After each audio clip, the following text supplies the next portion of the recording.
दिगंबरा दिगंबरा श्रीपादवल्लभ दिगंबरा अवधूत चिंतन श्री गुरुदेव दत्त भक्तगणो. या भागात आपण दत्तभक्त दासोपंतांबद्दल जाणून घेणार आहोत. दत्त संप्रदायातील 3 भिन्न पंथ आहेत. ते म्हणजे दासोपंती, गोसावी आणि गुरुचरित्र पंथ. संत कवी दासोपंत हे त्यातल्या पहिल्या पंथाचे अर्धवर्यू होते. त्यांच्याच नावाने तो पंथ ओळखला जातो. या पंथाचे वैशिष्ट्य म्हणजे एकमुखी द्विभुजी दत्त हेच सद्गुरूंचे रूप मान्य केलेले आहे. दासोपंत हे एक महान दत्तभक्त होऊन गेले. दत्तात्रेयांनी त्यांना सगुण रूपात दर्शन दिलेले होते असे सांगितले जाते. दासोपंतांनी स्थापन केलेले एक दत्त मंदिर बीड जिल्ह्यातील अंबेजोगाई येथे देशपांडे गल्लीत आहे. तेथे थोरले देवघर, धाकटे देवघर असे 2 भाग आहेत. दासोपंतांनी आपले आयुष्य याच मंदिरात व्यतीत केले होते. भगवान दत्तात्रेयांबरोबर त्यांचा सुखसंवाद येथे चालत असे स्थानिक सांगतात. त्यामुळे हे स्थान जागृत असल्याचे अनुयायी सांगतात. दासो दिगंबर पंत देशपांडे उर्फ दासोपंत हे मराठी भाषेच्या इतिहासातील सर्वाधिक लेखन करणारे संत कवी होते. ते एकनाथांचे समकालीन होते. दासोपंत श्री दत्तात्रेयांचे परमभक्त होते. त्यांना संत सर्वज्ञ दासोपंत असेही म्हणतात. 16व्या-17व्या शतकातले नाथ पंचक म्हणजे संत एकनाथ, जनी जनार्दन, रामा जनार्दन, विठा रेणुकानंद आणि संत सर्वज्ञ दासोपंत हे होय. दासांनी वयाच्या 5व्या वर्षात मुंज होताच 4ही वेद मुखोद्गत म्हणून दाखवले. बिदरच्या महामनीशाहीतील नारायणपेठ नावाच्या गावी दिगंबर पंत देशपांडे यांच्या घरी भाद्रपद वद्य अष्टमी शके 1473 रोजी दासोपंतांचा जन्म झाला. घराण्यात चांगली श्रीमंती नांदत होती. याच वेळी प्रांतात मोठा दुष्काळ पडला. म्हणून दिगंबर पंतांनी आपल्या अधिकारात सरकारी कोठारातील धान्य मुकेल्यांना वाटून टाकले. या धान्याच्या रकमेची भरपाई वेळेवर खजिन्यात झाली नाही. यामुळे बादशहा नाराज झाला. बादशहाने दासोपंतास ओलीस ठेवून दिगंबर पंतास बजावले की 1 महिन्यात बाकी चुकती झाली नाही तर पोरास मुसलमानी दीक्षा देऊ. दिगंबर पंत आणि दासोपंत या उभयंतांनी दत्तप्रभूंची करुणा भागली. दत्ताजी पाडेवार नावाच्या एका दत्तस्वरूप विभूतीने रक्कम सरकारात भरून दासोपंतांची सुटका केली. दासोपंत मुक्त झाल्यामुळे सर्वांना आनंद वाटला. तरी खुद्द दासोपंतांची चित्तवृत्ती वैराग्याने उजळून निघाली. त्यांना अस्वस्थता वाटत राहिली. ज्या दत्तप्रभूने आपणास वाचविले त्याचाच शोध घेण्यासाठी ते एकाएकी घरातून निघून बाहेर पडले. हिलालपूर, डाकुळगी, प्रेमपूर, नांदेडवरून ते माहूर या क्षेत्री आले. येथील निसर्गरम्य परिसर, रेणुका मातेचे दर्शन, श्री दत्त आणि अनुसया मातेचे दर्शन, मातृतीर्थावर स्नान इत्यादी त्यांचे मन रमले. ध्यानधारणेस अतिशय अनुकूल अशा या ठिकाणी दासोपंतांनी दत्तभक्तीचा अनुभव घेतला. ते माहूर येथे सुमारे 12 वर्षेपर्यंत दत्तसेवेत रमून गेले. त्यानंतर ते पुन्हा संचारास निघाले.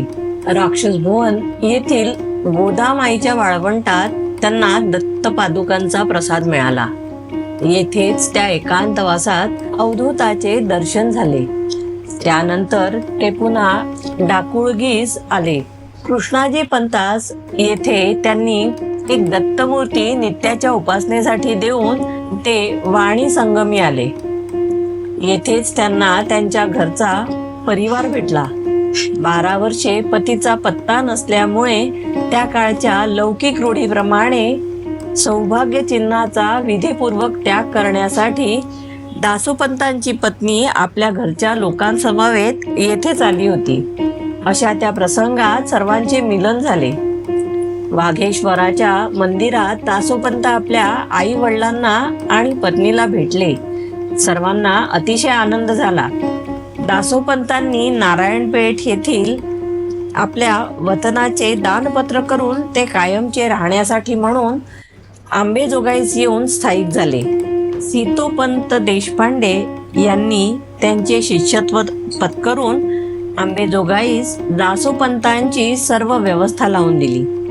या ठिकाणी दासोपंतांनी अखंडपणे लेखन करून मराठी शारदेस उत्कृष्ट नजराने समर्पित केले.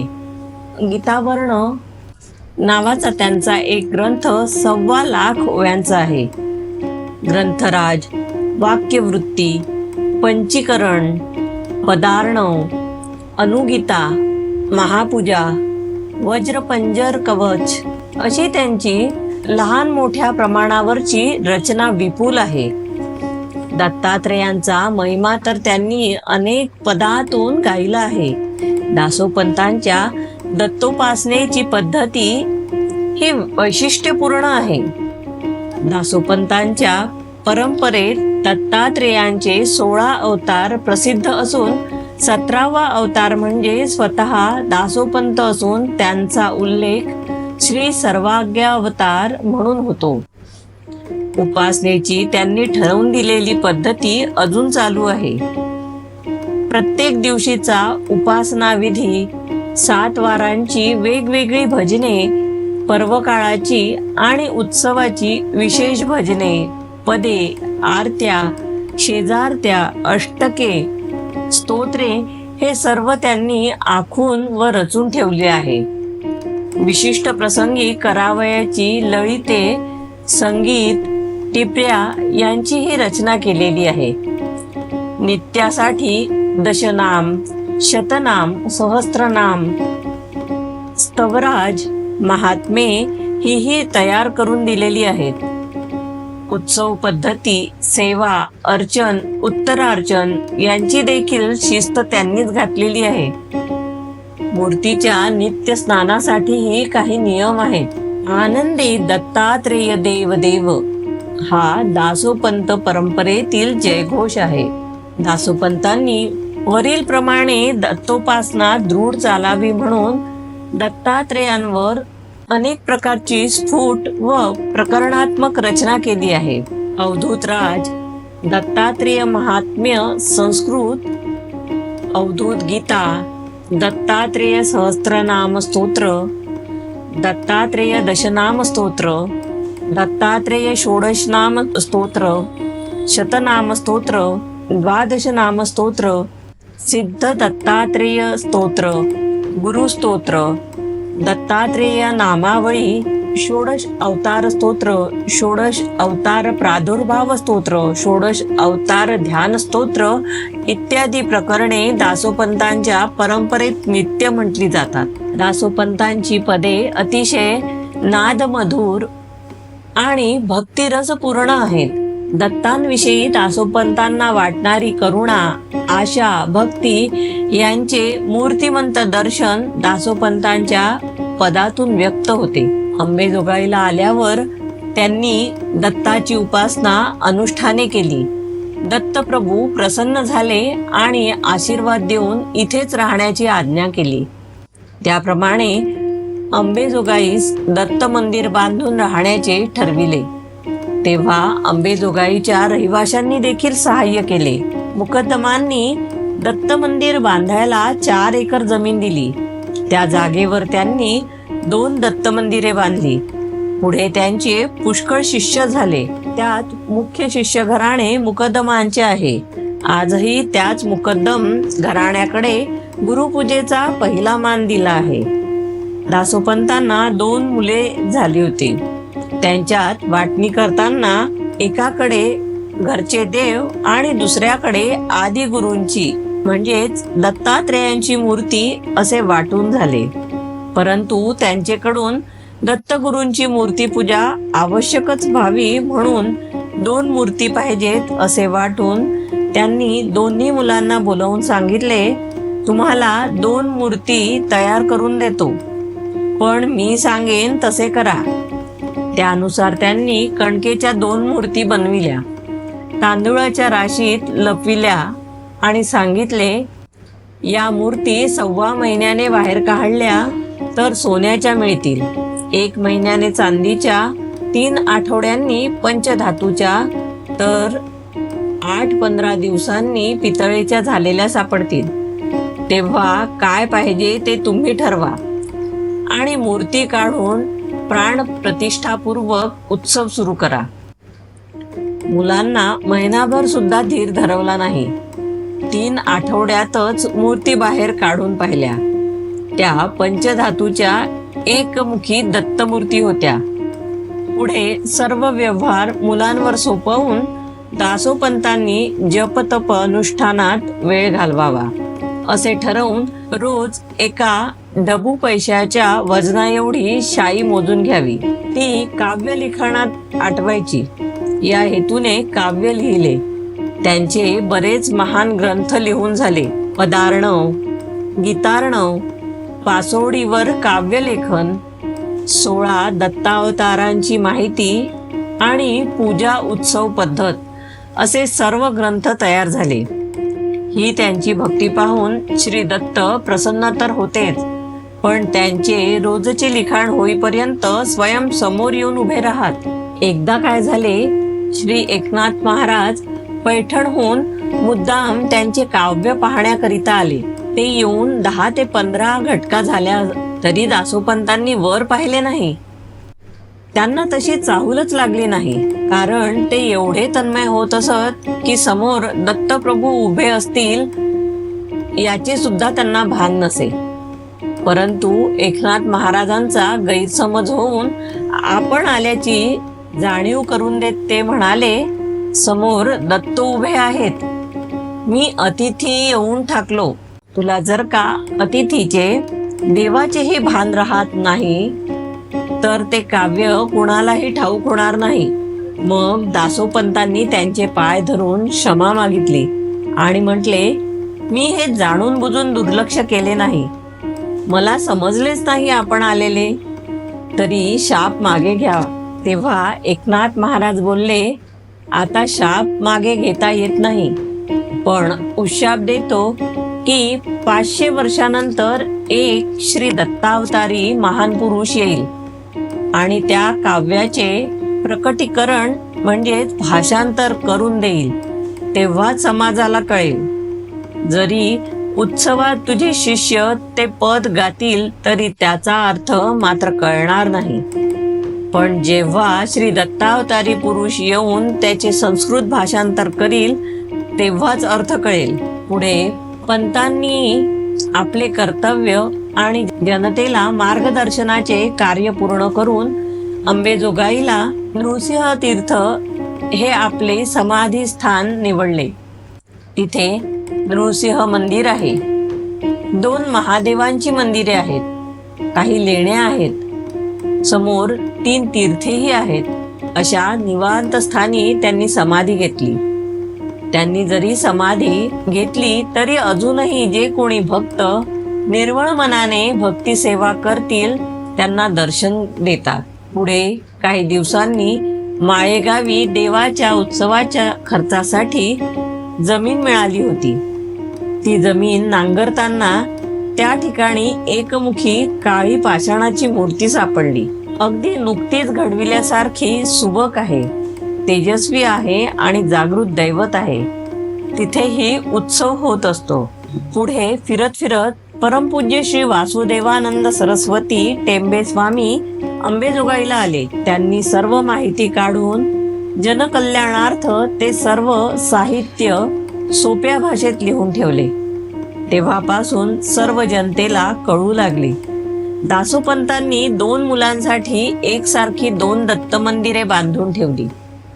त्यांना थोरले आणि धाकटे देवघर म्हणतात. सोप्याचा वाडा, गुरुरूप मंदिर, कमलनयन तीर्थ अशा बऱ्याच पाहण्यासारख्या गोष्टी आहेत. श्री दत्त जयंतीच्या वेळी इथे मार्गशीर्ष महिन्यात पूर्ण महिनाभर उत्सव चालू असतो. श्री दत्तांच्या 16 अवतारांचा उत्सव फक्त अंबेजोगाईलाच होतो. पूर्ण भारतात दुसरीकडे कुठेच होत नाही. या अवतारांचा जन्म केव्हा, कुठे आणि कशासाठी झाला याची संपूर्ण माहिती इथे मिळते आणि त्यांचे वेगवेगळे जन्मोत्सवही साजरे होतात. ज्या भक्तांना हे सर्व जाणून घ्यायचे असेल त्यांनी त्यावेळी अंबेजोगाई येथे येऊन हा उत्सव सोहळा पाहावा आणि मनाने तृप्त व्हावे. या 16 अवतारांची क्रमशः नावे पुढील प्रमाणे आहेत. दत्तात्रेय प्रभूंचा पहिला अवतार कार्तिक शुद्ध पौर्णिमेस झाला. याला योगीराज असे नाव दिलेले आहे. दुसरा अवतार कार्तिक वद्य प्रतिपदेस झाला असून त्याला अत्रिवरद असे नाव आहे. तिसरा अवतार कार्तिक वद्य द्वितीयेला झालेला असून तो दत्तात्रेय या नावाने ओळखला जातो. चौथा अवतार मार्गशीर्ष शुद्ध चतुर्दशीत झाला. याला कालाग्निशमन असे म्हणतात.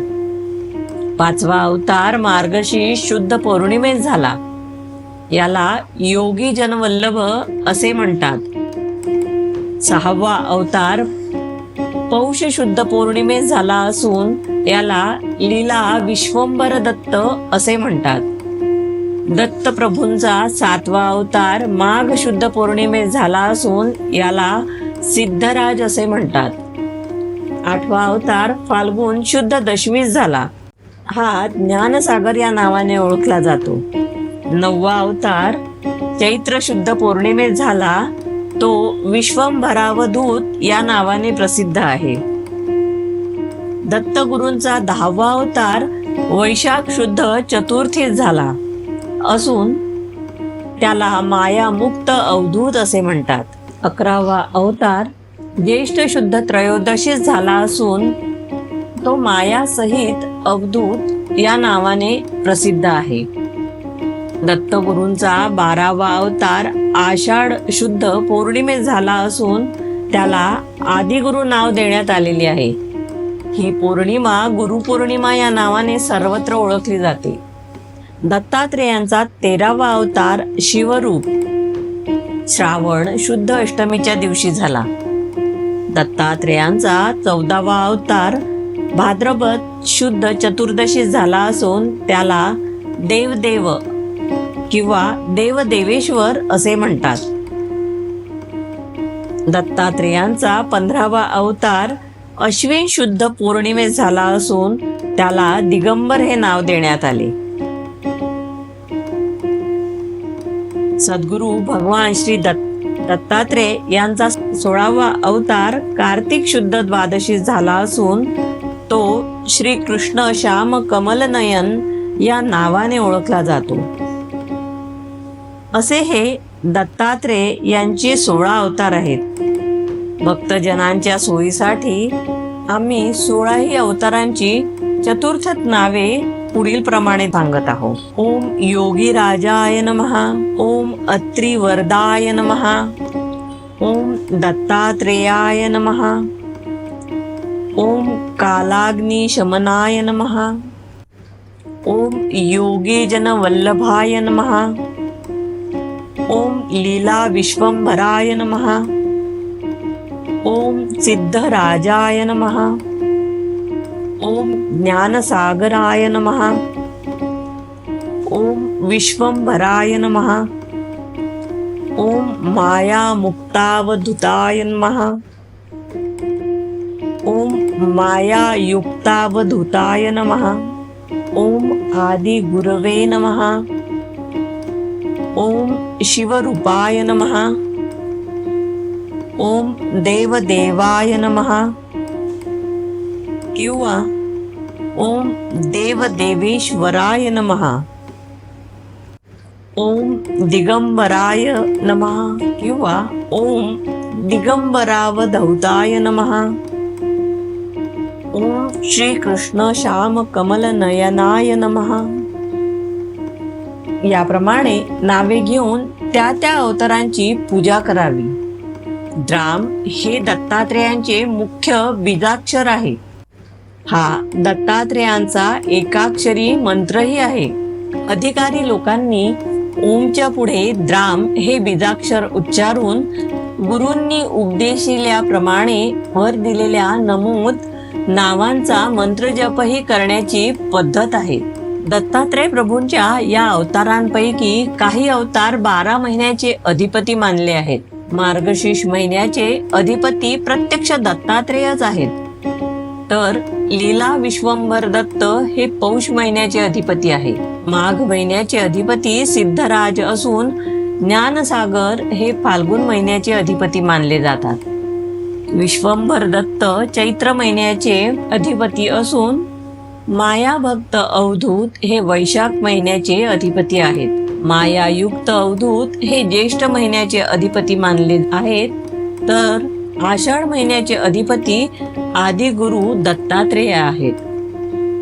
श्रावण महिन्याचे अधिपती शिवरूप दत्तात्रेय असून भाद्रपद महिन्याचे आधिपत्य देवदेवेश्वरांकडे आहे. आश्विन महिन्याचे अधिपती दिगंबर अवधूत असून योगीराज हे कार्तिक महिन्याचे अधिपती आहेत. तसेच अधिक महिना असेल त्यावेळी त्या अधिक मासाचे अधिपती अत्रिवरद दत्तात्रेय हे समजावेत. ज्या महिन्यांचे जे अधिपती असतील त्यांचा नाममंत्र गुरुमुखातून घेऊन भोजनापूर्वी त्याचा जप करावा. याप्रमाणे 12 वर्षे अनुष्ठान करून तज्ज्ञ ब्राह्मणांकडून त्याचे उद्यापनही करावे अशी संप्रदाय पद्धती आहे. हे वर्णन परमपूज्य वासुदेवानंद सरस्वती महाराज यांच्या श्री दत्तात्रेय षोडश अवतार जयंतीकल्प या ग्रंथात आलेले आहे.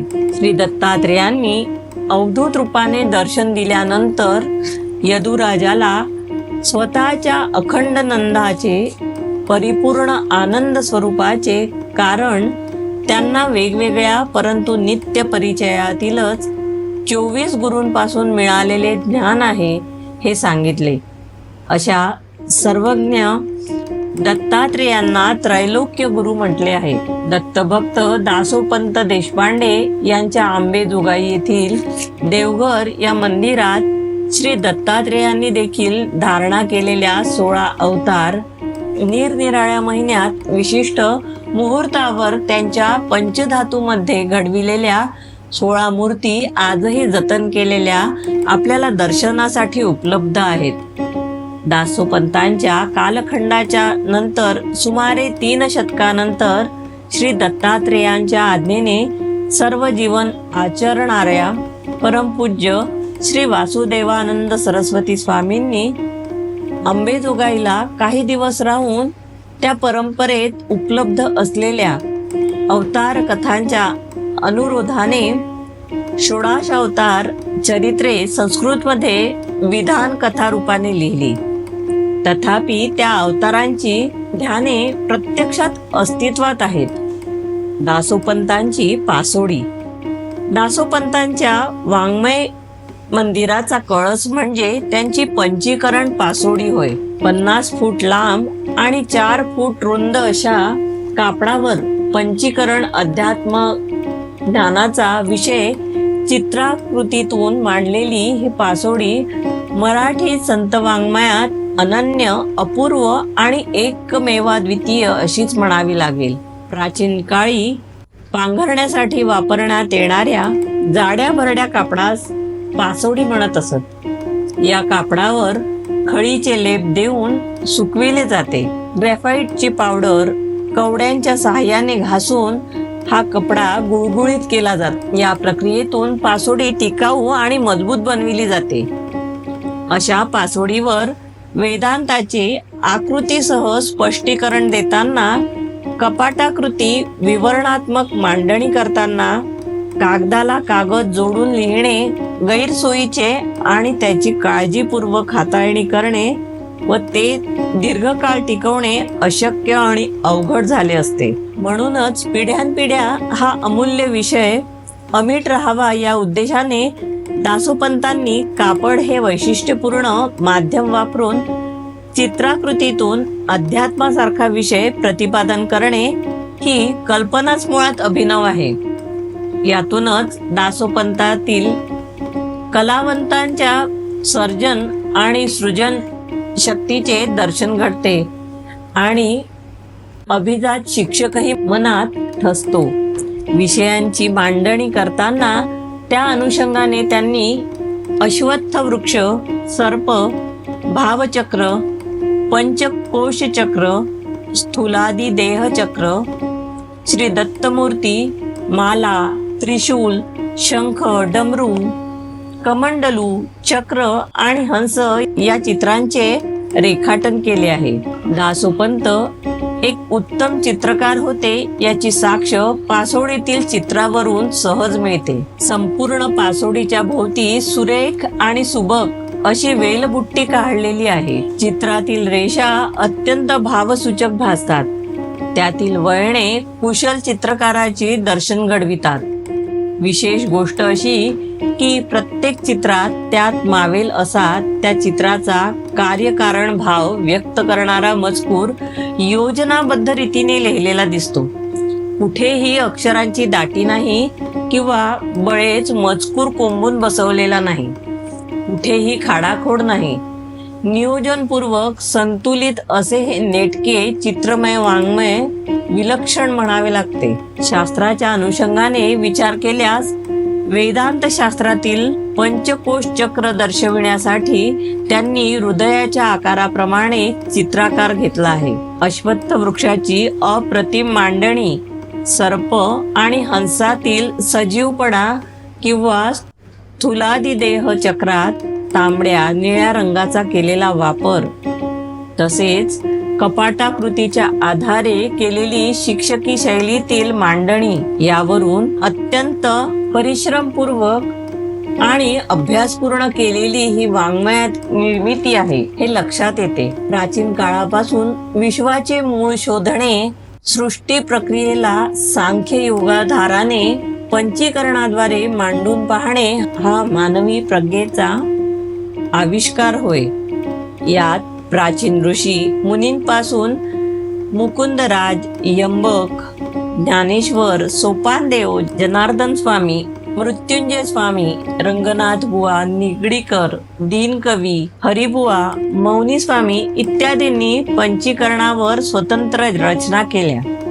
परंतु आजवर निर्माण झालेल्या या पारमार्थिक वेदांती वाङ्मयात दासोपंतांची पासोडी ही वेदातील पंचीकरण इतक्या सूक्ष्मपणे विस्ताराने विवरण करणारी एकमेव आकृत्या असलेली आणि चित्रमय वाङ्मयीन रचना असावी.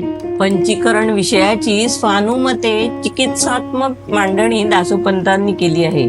शेवटी पंचीकरणातील तत्वासंबंधी असलेली मतांतरे देऊन दासोपंतांनी स्वयंप्रज्ञेने आपले मत स्पष्टपणे मांडले आहे. पासोडीतील चित्रांचा भाग वगळता एकूण ओव्या 1487 इतक्या आहेत. पासोडीचे एकूण 13 विभाग करण्यात आलेले असून प्रत्येक भागाच्या समाप्तीनंतर जाड लाल रेषा आखलेली दिसते. अक्षरांसाठी काळी शाई आणि रेषांसाठी लाल शाईचा वापर केलेला दिसतो. बोरूच्या लेखणीने अत्यंत ठसठशीत 1/2 इंच उंचीचे हे अक्षर वळणदार आणि घोटीव आहे. काही ठिकाणी पासोडी जीर्ण झाल्याने फाटून जड झाली आहे. अक्षरे पुसट झाली आहेत. जगातील वाङ्मयाच्या वस्तुसंग्रहात दासोपंतांची पासोडी एकमेवाद्वितीय असावी असे तज्ज्ञांचे मत आहे. आता या पासोडीला पुरातत्व विभागाची मान्यता आहे आणि आता ही वर्ल्ड हेरिटेज युनेस्को साइट म्हणून मान्य झालेली आहे. त्या कारणाने आता ही काचेच्या पेटीत बंद आहे, पण सगळ्यांना पाहता येईल अशा पद्धतीने. या एवढ्या ऐतिहासिक आणि प्रभावी माहितीच्या उपलब्धतेसाठी आम्हाला दासोपंत संशोधन मंडळ, अंबेजोगाई संचलित दासोपंत अध्यासन केंद्र याचे प्रमुख श्री जितेंद्र अरविंद देशपांडे यांनी सहाय्य केले. भक्तगण हो, या आधीचे भाग आपण पाहिले नसतील तर डिस्क्रिप्शन मध्ये प्लेलिस्टची लिंक दिलेली आहे. यात आपल्याला सगळे भाग पाहायला मिळतील.